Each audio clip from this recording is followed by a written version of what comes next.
At an opera house in Budapest, Hitman Joe pretends to be a normal theatergoer while keeping an eye on his target and the bodyguards that protect him. Once everyone is on their seats and the show begins, Joe makes his way upstairs. Minutes later, a bodyguard notices a shoe behind a curtain and checks it out, but it's a trap by Joe, who suddenly kills him with a knife and hides the body behind the curtain. Joe moves through the corridor and shoots the other bodyguard before finding his target at the balcony. The man offers to pay triple the amount of his current payment, but Joe turns him down and shoots him in the head. He asks the guy's date to stay silent and the woman runs away. Then he looks at the stage and for a second he meets the eyes of Maze, the star of the show. He decides to leave, but on his way out, he starts having a headache and feeling dizzy. Downstairs, another bodyguard sees the woman run away and tries to contact his boss. When he gets no answer, he rushes to investigate and finds all the bodies. At that moment, the security team sees him with a gun and gets ready to arrest him, so the bodyguard opens fire. He only manages to kill one officer because the other hides to call for help. Next, the bodyguard hides in the balcony, and when the officer comes after him, he gets shot through the door. Suddenly all the lights are turned on in the theater and the bodyguard decides to jump off the balcony, landing in the middle of the stage. The dancers and the public immediately panic and begin to run away while another officer appears at the balcony to shoot down the bodyguard from afar. Maze is running away with the others, only for the panicking crowd to accidentally push her to the ground, making her drop her phone and stomping on her hand and feet in the process. At that moment, Joe sees her and picks her up together with her phone to take her outside. As soon as he puts her down, he starts having a headache again, so he waits for Maze to get distracted and disappears. When he gets home, Joe realizes he still has Maze's phone. He takes some medicine and tons of alcohol before going to bed. The next day, Joe goes to see the doctor, who runs a bunch of tests and theorizes Joe may be suffering the effects of years of head trauma. The test's results will be ready later, but the doctor already advises Joe to start thinking about getting a new job. Afterward, Joe visits his handler and close friend Zvi, who also thinks Joe needs a vacation and to meet someone special. After lots of hesitation, Joe goes to the dance studio to give Maze back her phone. She's very grateful and gives him her number while flirting with him. On his way out, Joe throws the number in the trash, but he quickly regrets it and takes it back. In the evening, he very awkwardly texts Maze and they agree on a date. They end up having dinner together and have a wonderful time, although Joe never reveals his real job. For the next few days, Joe divides his time between dating Maze and doing more mercenary missions in different places like France, Romania, Austria, and Switzerland. His relationship with Maze grows serious and they start spending their nights together. Sadly, the headaches never stop and the medicine isn't as effective anymore.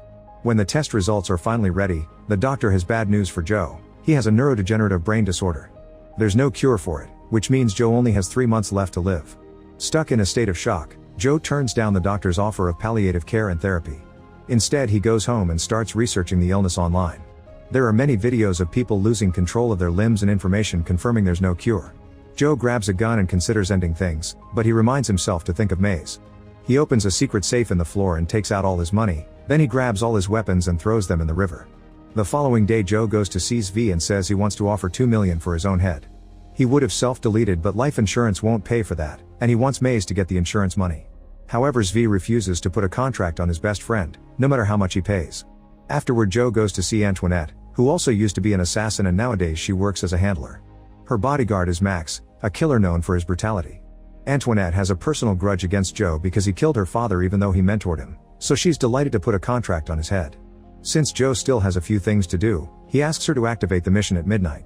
After Joe leaves, Antoinette checks the assassin app to choose the hitman for this mission. First, she contacts Lovedal, who is in Switzerland finishing a different contract. When he sees the message, he turns the mission down, saying $2 million isn't worth it. Next, the messages goes to Goyang and his gang, who are at a karaoke bar in Prague. The gang has been hiding as workers all along and now they reveal themselves to kill their targets in just a few seconds thanks to teamwork. Goyang is happy to accept Joe's contract. Just in case, Antoniette also sends it to the Langos brothers, who are killing a guy by tying him to their bikes and pulling at the same time to split his body. That night, Joe meets with Maze, unaware Max is following them. Joe breaks up with her and Maze gives him one last kiss before leaving in tears. Then Joe goes home and starts drinking while recording a message for Maze with the whole truth. He intends for it to arrive after his death, however he presses the wrong button and sends it now before it's done.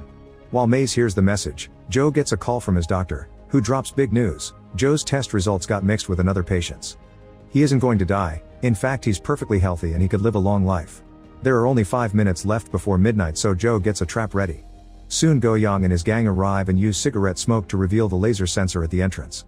They easily dodge it and go further inside while Joe speaks from his hiding spot, saying he's canceling the contract. However, Goyang insults him and reminds him contracts should be honored.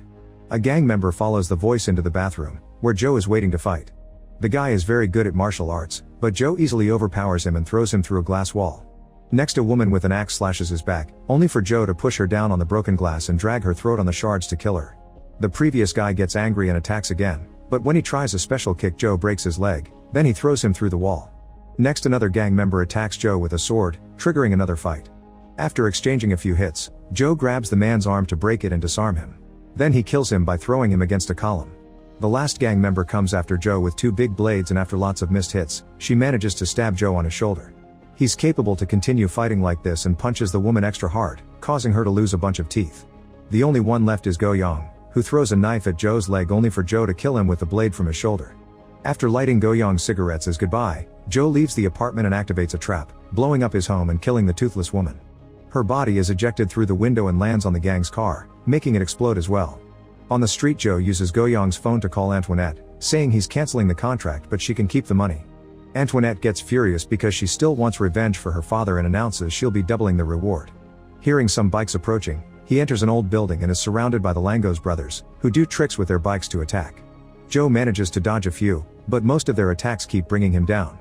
Luckily, he finds a pipe nearby, and the next time a brother comes after him, he hits him with it to throw him off the bike before stepping on his head to kill him. The other brother yells in anger and speeds up, only for Joe to kick the bike's front wheel and send him flying. Now Joe can steal the bike to escape. Meanwhile, Antoinette sends the mission to the best hitman in Europe. Lovedal is still in Switzerland having fun with women, but when he notices that the reward is now 4 million, he finally accepts. In Scotland, the Mackenzie brothers also accept the mission and celebrate by breaking beer bottles on each other's heads.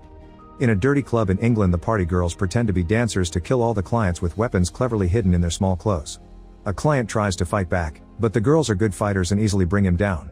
In Spain, a group of criminals is getting some happy powder ready to sell, but they're interrupted by Botash, who uses dance steps and knives in his boots to kill all the men in the room with impressive skill. Meanwhile, Joe goes to see Zvi, who uses glues to take care of his wounds. Since Zvi is just a handler, he doesn't have any guns, he can only offer Joe some leftover explosives from another job. Zvi's wife volunteers to help too and gives Joe a very thorough massage that includes cracking his neck. This instantly causes Joe's headache, dizziness, and double vision to stop. Soon Lovedal arrives at Budapest by train and Antoinette sends him all the information she has on Joe, including Maze's location. She also sends her cousin Money to pick Lovedal up. Money is very annoying and kinda stupid, but Antoinette promised her uncle she would train him to be a hitman too. They go to Maze's building and surround her on her way out. Maze immediately kicks Money to bring down, so Lovedal knocks her out with a punch to kidnap her. In the morning, Joe travels to an old castle in the countryside and Max quickly learns about it. The information is sent to all the hitmen, who hurry to that location. However, this is on purpose. Zvi leaked the intel as part of their plan. At the castle, Joe gets all his weapons ready. The Mackenzie brothers are the first ones to arrive. They enter the castle and Joe throws a grenade at them before coming out to fight. At first, Joe does well against just one brother, but when the siblings team up, they manage to grab him and kick him into a set of armor. Joe takes the armor's gauntlet and uses it to fight again, throwing more powerful punches now thanks to the metal. However, their teamwork continues to bring Joe down. Suddenly, the brothers start having a dumb argument and Joe uses the chance to activate one of his traps. He pulls a rope to bring down a chandelier and trap one of the brothers, who gets pushed toward a deer head and is instantly impaled. Then Joe takes a piece of antler and fights the other brother again, exchanging a few hits before stabbing him to death. At that moment, the party girls come in with open fire, so Joe uses the dead guy's body as a shield to run into another room. The girls throw a grenade, but Joe dodges it and uses the brother's gun to fire back. Soon another grenade comes and this one does hurt him before he manages to hide. The gunfight continues and Joe runs out of bullets, so one of the girls tries to approach him. She accidentally steps on a trap and the resulting explosion brings her down. Joe immediately drags her body to a corner and activates her grenades before throwing her at the other woman so that the explosion kills them both at the same time. Joe manages to steal their gun before the explosion sends him flying through a door. Botash is waiting for him and quickly disarms him before putting on his earbuds so the music can guide his moves. A hand-to-hand fight ensues and Botash is such a great warrior that he easily can keep up with Joe.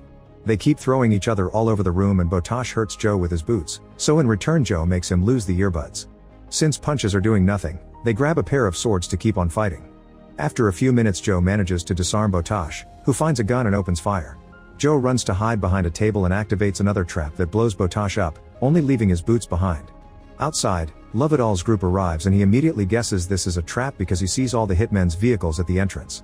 Lovedal tells Money to watch over Maze while he goes to investigate.